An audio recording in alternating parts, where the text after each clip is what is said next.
A day after being fined more than $120,000, the leader of Take Back Alberta is firing back. I could take the Elections Alberta to court. I could take the provincial government to court.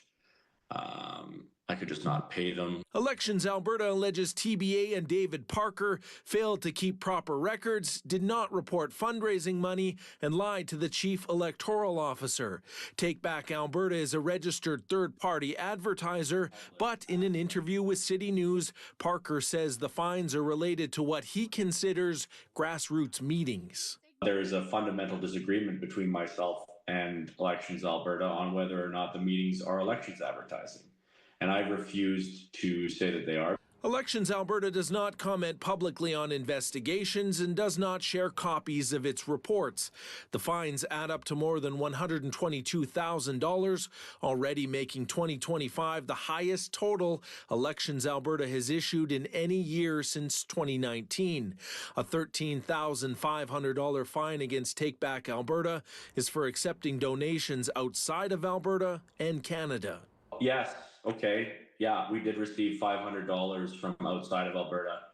Totally. And you know what? I didn't. And by the way, those 5 were reimbursed when it was discovered that they were from America. Parker claims another donor of $7,500 is an Albertan but made the contribution from a U.S. bank account. Take Back Alberta rose to prominence in 2022 when it rallied support to oust then Premier Jason Kenney. The group also supported Danielle Smith during her UCP leadership run, but Parker says he no longer has a relationship with the Premier and she wasn't involved in these allegations. City News asked the Premier's office for a statement on these fines and to clarify whether or not she knew about the alleged offences or benefited from them in any way, but her office did not respond by broadcast deadline. Well, it is unusual and it is a large fine. Given Take Back Alberta's ties to the UCP, this political scientist believes Smith should speak to the investigation. Danielle Smith has already said there is some distance between her and David Parker. It wouldn't hurt her to clarify the nature of that distance. And I don't think it would be a bad thing for her to say, look, Elections Alberta is an independent agency. Parker has no intention to step back from politics and says his group will be promoting candidates in upcoming school board elections. It's just a witch hunt. It's lawfare.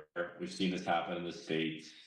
People don't want me involved in politics. Still, if a court rules Take Back Alberta must pay the fines, Parker says he will because he's not interested in going to jail. From Edmonton, Sean Amato, City News.